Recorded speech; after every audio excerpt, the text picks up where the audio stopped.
Hello and welcome to the finals here of Grand Prix Portland. On the left of our screen, Eric Severson, Ben Weitz and Josiah Skallerup up against Owen Turtenwald, William Jensen and Reid Duke. We've seen their draft, it's time to see the play, and we're starting off with Owen on the right of our screen, Eric Severson on the left. Owen in red-green, and he's got a generator servant and a lot of creatures to power into. Really, his deck is all about the late game power rather than anything too early. And a bronze sable there from Eric Severson, likely to be able to get in a few points before Owen's able to do the real damage with his deck. Now, Owen, it looks like he does have Nissa Worldwaker in hand, so if he has a second Forest, he could potentially cast a Planeswalker right now. Just start creating 4/4s every turn, just for the rest of the game. Yeah, and Nissa, his first pick of the entire draft, one of the more powerful cards in the format. It looks like he has got the mana, but he's choosing instead to just attack him with Generator Servant, yeah, asking if there wants to be a trade. This is much safer. He probably has the lands already to cast the Nissa. He doesn't want to just lose it to some type of lightning strike action. And also, Nissa, its power is just as strong later on in the game where it starts grinding out card advantage. And another Generator Servant there. Even though we know that Eric Severson is a red-black deck, he's initially started out on just mountains. The fact that he's passed here potentially signals a few mana issues, and mana issues are going to sting just as much in this format as they would do in any other. Nissa Worldwaker there coming down and immediately making that mountain into a creature. A 4/4 Trampler. And very impressive. Severson just here making sure that it's not the mountain that just got played. It attacks in. Severson on 16. And Nissa gradually just, if she's allowed to stay and play, going to take over this game very, very quickly indeed. And there's not much that interacts with Nissa in this format, so I can't imagine a world where she doesn't stay and play. So first attack's 4, second attack's 8. That leaves Eric Severson on 8 life. And, you know, just in case, we've got a Spider. I'm guessing the Spider's pretty much an onlooker on this game. Yes. There is a black mana from Eric Severson, so he's shown off the fact that he's got a few extra tricks up his sleeve. But it may well be that this first game of our finals ends unbelievably fast. Child of Night here from Eric Severson and a pass. And that's not enough. He's still dead to this attack unless he has a removal spell here. Yeah, because we're going to have 3 4/4 Tramplers. Yes. One of them gets blocked, but some damage tramples over. The life gain, not enough to mitigate the other damage that's coming through. This could just be it. Yeah. And Nissa Worldwaker is so powerful. Probably the most raw power on any card in the new set, I would say. At least for Constructed. Yeah, I mean, you talk about Cone of Flame. Cone of Flame is a card that's in Eric Severson's deck and a very powerful one. And normally you say, well, what do you pass over it? Pass it for. Nissa Worldwaker would certainly qualify in that camp. And yes, it would. and Owen Turtenwald taking the fastest game I think that I've seen all weekend. Especially one with no mulligans on either side, as far as I'm aware. And it didn't even involve Triplicate Spirits and Sanctified Charge. And so now we get to see another game here. It looks like this is William Jensen playing the game of trying to identify people by their hands. And he's up against Ben Weitz. Now, Ben, the only white deck at the table.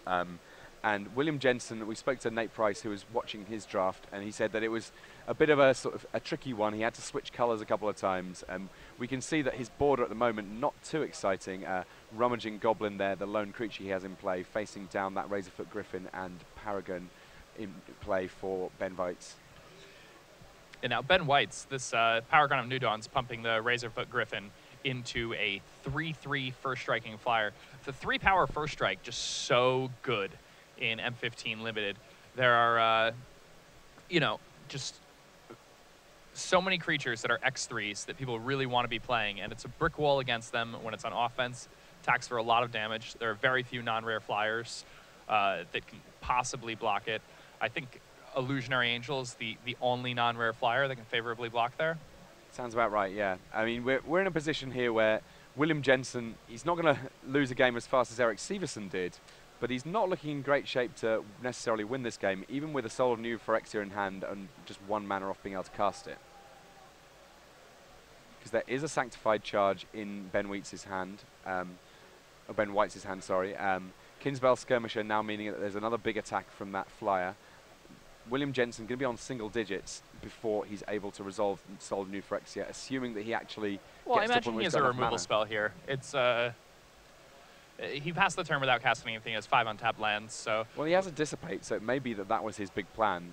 That's reasonable, but I guess his deck also has, you know, other removal spells. He would have cast Lightning Strike in response to the Skirmisher, so perhaps it's something like Stoke the Flames that's about to happen here. I just can't see a world where he's actually going to end up taking this damage right here. So, Rummaging Goblin says, Dissipate, there's not really going to be time for that. Let's draw something else instead.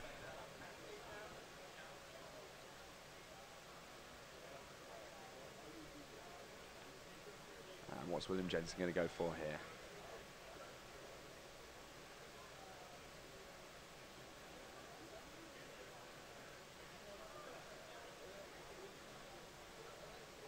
The Hall of Famer, thinking quite carefully about his plays. It looks like there is a removal spell in his hand there. He's got the Stoke the Flames, and it does resolve. So that takes the biggest threat off Ben Weitz' side of the board. But immediately a Heliod's Pilgrim replacing it, taking up its spot there. And let's see what enchantments Ben Weitz has to work with.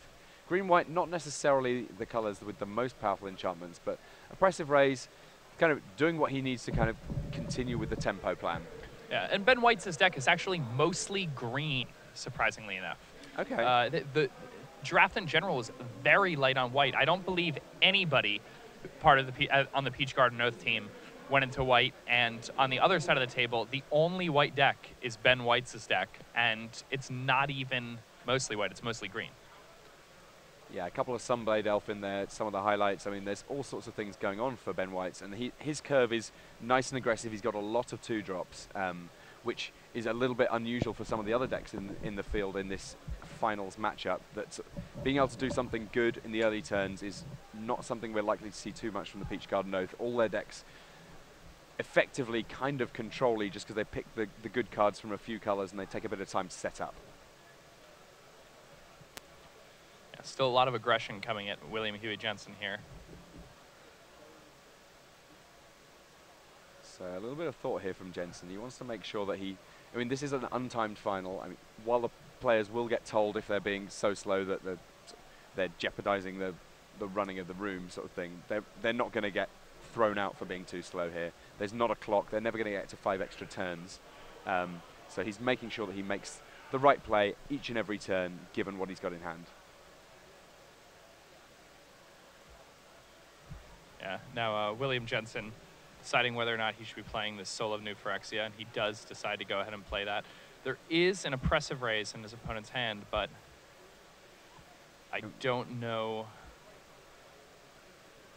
what the plan is here. Even with an Oppressive Raise on it, I mean, it's a 6/6 trampler. I mean, he's not going to be able to use the ability if he wants to get stuck into combat, but it may well be that one or the other is still pretty good. Soul of New Phyrexia card that William Jensen had a lot of success with at the Pro Tour. One of the drafts where he was video featured there, we saw him covered, and he was able to parlay what looked to be a comparatively weak white deck that had a Soul of New Phyrexia into a 3-0 finish. Very highly instrumental in his top 8 finish last weekend in Portland.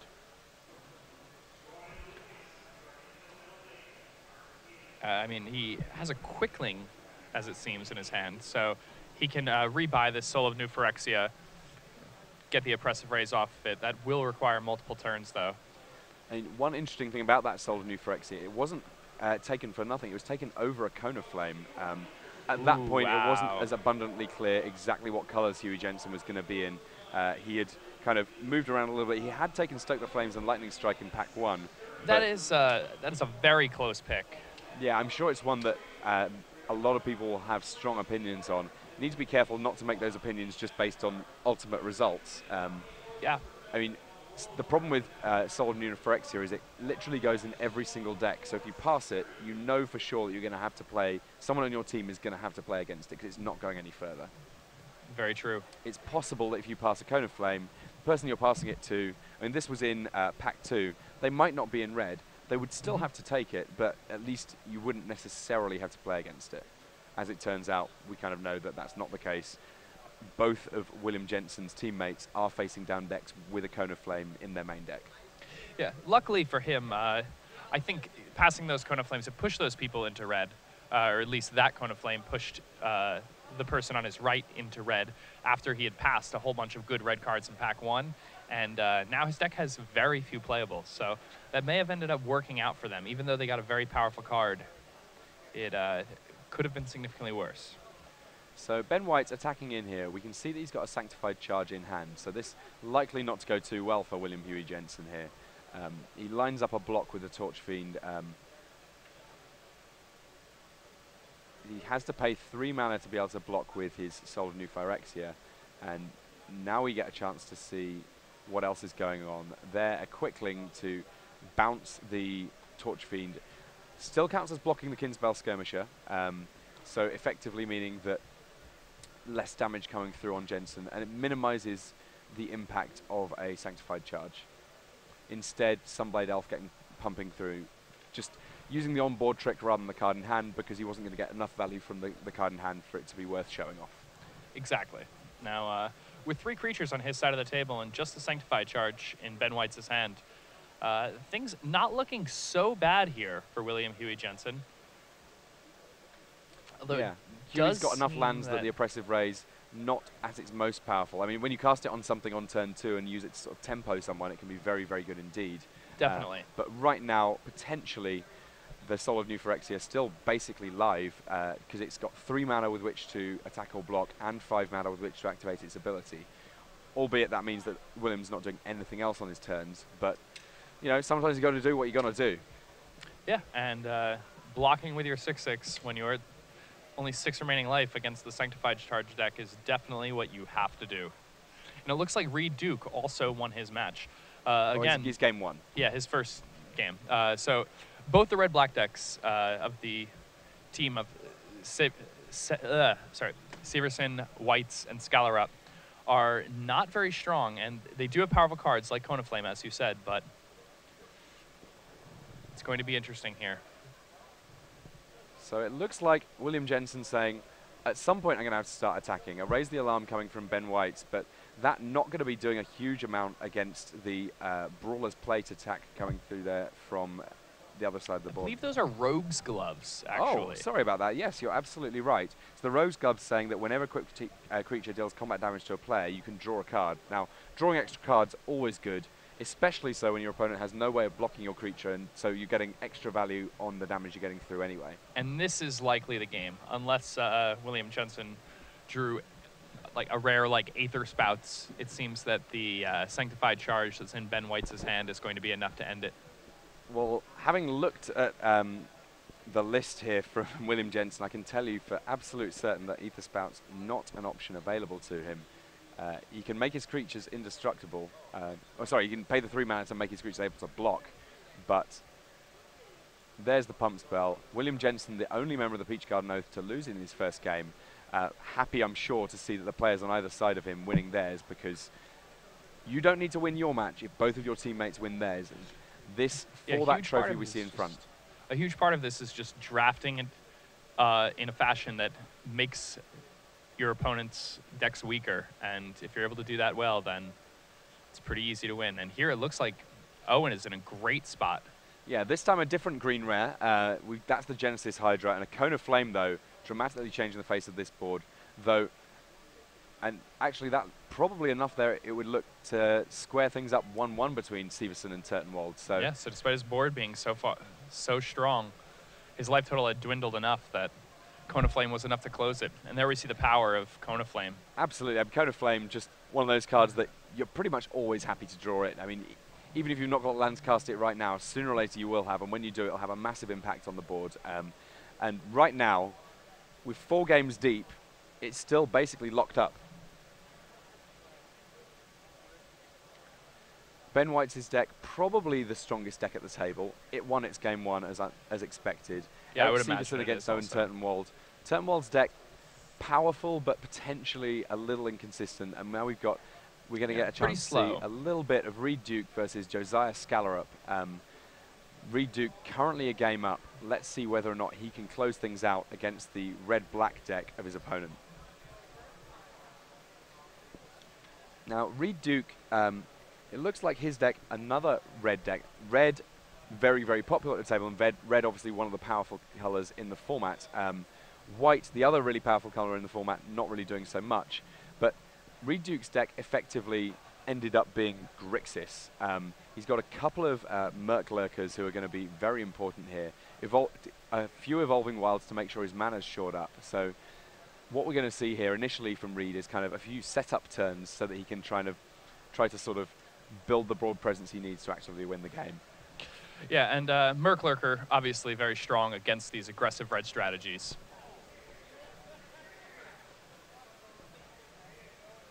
So he's got the blue mana, he's got the black mana. He's not got a lot he can do about the Generator Servant early game, but we will see very shortly what he can do once he gets a few more cards in, a few more lands in play. And a mono red draw here from Josiah Skallerup, so potentially maybe some mana issues there. Definitely, that could be a real issue here, as always. So, Reid Duke drawing another island there off the top. Will we see a Merc Lurker here on the third turn? I mean, it would be a fantastic blocker, but also a very, very good blocker, that Gargoyle Sentinel, able to sit there as a 3/3 defender.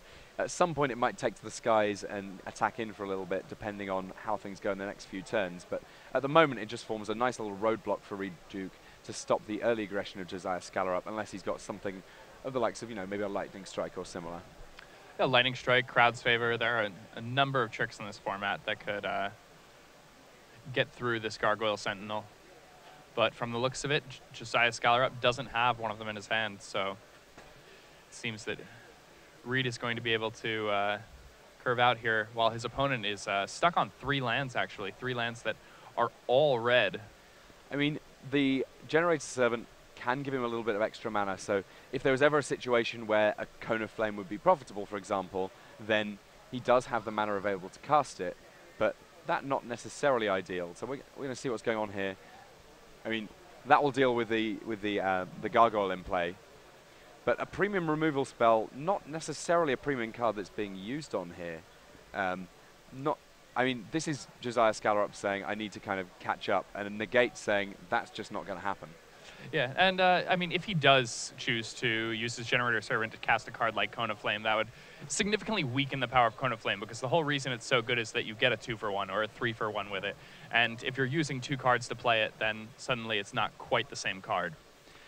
So it looks like Reid Duke playing some fun variant of Affinity here with a Willforged Golem that is made a little bit cheaper thanks to the artifact creature he already has in play. That the 4/4, again, perfectly fine roadblock, and crucially, big enough that a Cone of Flame on its own is not going to be enough to kill off that creature.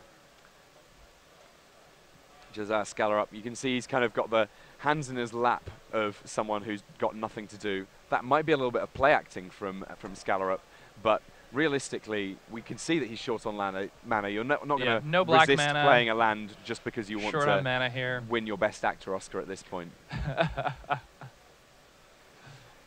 But Reid Duke with quite a lot of lands here, and often you see that in those circumstances where one player's short on lands, the other's got quite a lot, the moment the player without lands draws lands, suddenly they've got a bit of a monster of a hand on their hands.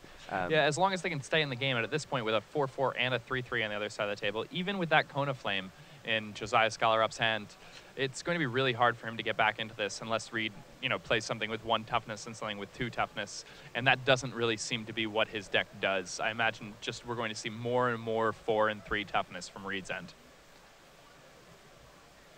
So Skallerup, he's already a game down against one of the best players on the planet. He has to sacrifice his Generator Servant there in order to cast his Paragon. But yeah, the and it's not even on its really own, that not much that of an exciting. upgrade. Yeah. Yeah, if there's a removal spell for this Paragon, then effectively he's 2-for-1'd himself. Yep. It gets to attack in this turn because using the Generator Servant does mean that there's haste for the creature that you cast. So a couple of points on Reid Duke, but I'm not sure whether or not those couple of points are likely to be too decisive, because realistically, Reid Duke the one who's winning on the board. Correct, yeah. He's ahead in life total. He has more lands. His cards are more powerful here. And it looks like he's just consistently passing the turn with Dissipate in hand also. So even if his opponent is able to find cards to allow him to overcome this situation, it's probably not going to resolve. Yeah. Whatever the key card is. At this point, I mean, that's the perfect way to sort of put the screws on a little bit, saying, I'm going to keep counter magic up for the rest of the game. And even if you have got something, I mean, if you're Josiah Skallerup at this point, if you draw your swamp and you suddenly have a few options available to you. Where do you begin? Do you play your best card? Do you try and bait out that kind of spell? Do you have to just say, I have to do something to get back to this game and just hope that he doesn't have it? Yeah, I mean, it really depends on the texture of the game. At this point, he's at 6, so I think he just has to play his absolute best card at the soonest opportunity. So kind of a slow-paced game here, but realistically it can be summarized fairly easily, which is to say that Josiah Skallerup very much on the back foot here. You can see by the fact that he's having to throw that Paragon away just to block the Willforged Golem. He finally finds his 4th land on, what, turn 8, I think? Suddenly got access to black mana. The big question is, now that he has that black mana, what can he do, given he's on just 3 life? Both of those creatures lethal. Yeah, it looks like there's not much he will be able to do here. Looking at the other tables quickly, it looks like both Eric Severson and Ben Weitz are now 1-1 in their matches. A tapped Carrion Crow there. So basically, the virtual concession, just the 1 mana available for Josiah Skallerup, and the handshake. So Reid Duke getting the first win on the board in this finals, and meaning that if either of the great players of Owen Turtenwald or William Jensen can win their games, then that will be the match, that will be the finals, that will be the trophy to the Peach Garden Oath. We see Reid Duke there taking a place just in between his teammates there, so he can watch both games, potentially provide a little bit of feedback, though neither of these players necessarily really need it. As much as anything, it's all about solidarity of the Peach Garden Oath brothers here. Now, looking at Eric Severson here, another red-black deck, but with quite a different matchup against Owen Turtenwald. There's a Carrion Crow, a Black Cat, and a Typhoid Rats in play, up against Generator Servant and that Borderland Marauder from Owen Turtenwald.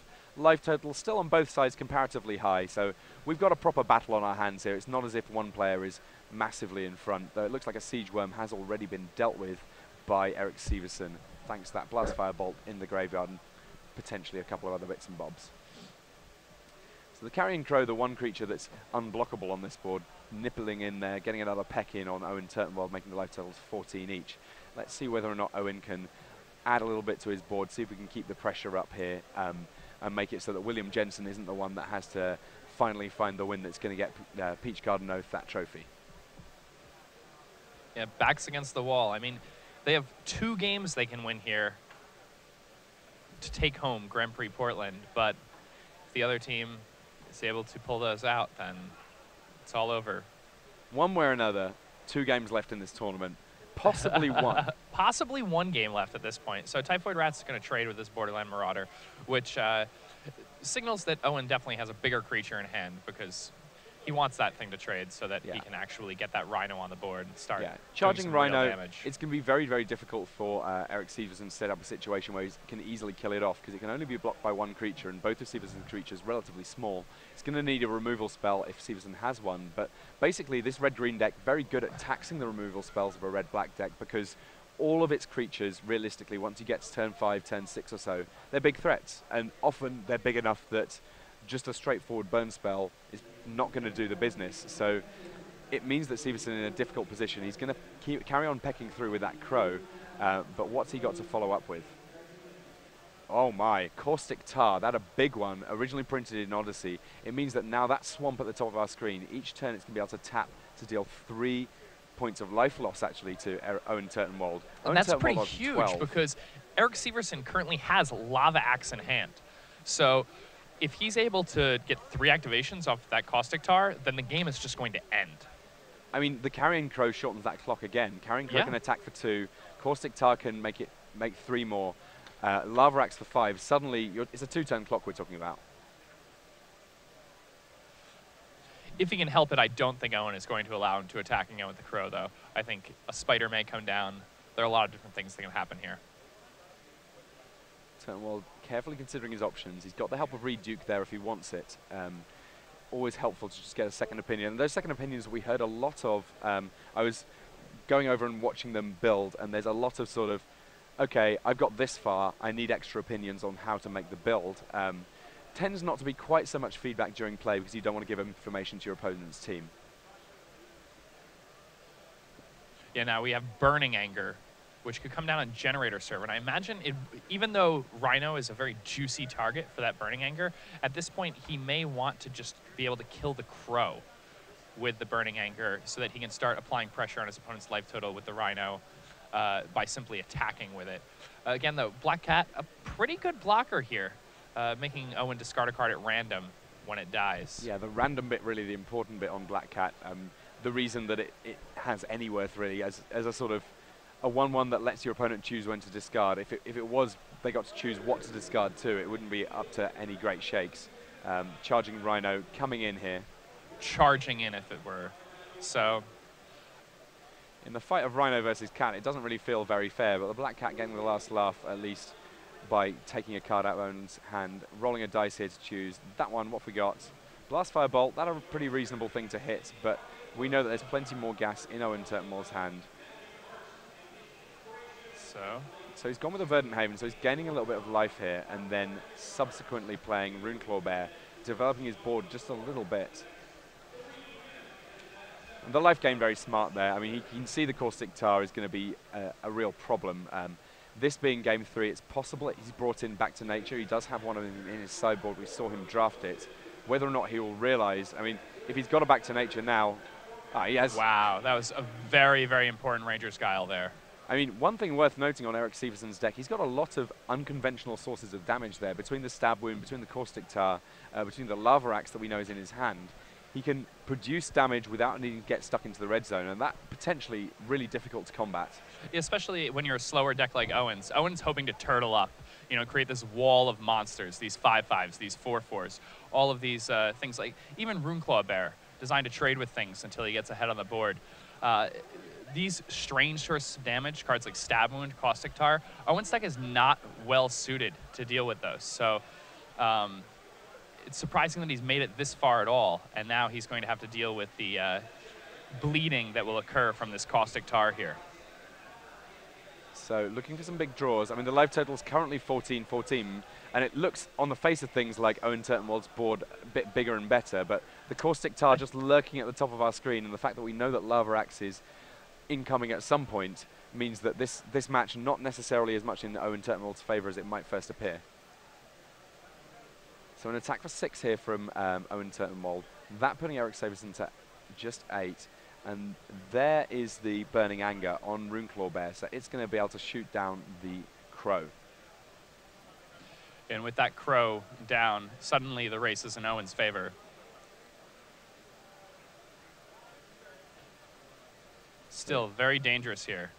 Severson draws. That Borderland Marauder, not necessarily a super exciting draw in the face of Burning Anger. No, but I mean, it does prevent the Burning Anger from going at his face so that the Rhino can get in for a full 4 damage, and that does keep him alive for another turn. So definitely, actually, it's a very good draw. It's a chump blocker for the Rhino, or it's something that prevents the Runeclaw Bear from going to the Dome, and that actually prevents him from dying this turn, and then allows him to win with Lava Axe on the following turn. But it's not going to happen. Okay. So it looks like right before this. Yeah. So Owen Turtenwald wins his match, and it looks like that was the last game. Yeah. So that summed it up. We see there big handshakes from Peach Garden Oath. Congratulations, Peach Garden Oath. Lots of handshakes there. Yeah, that last turn, pretty amazing there. I mean, we knew about the Lava Axe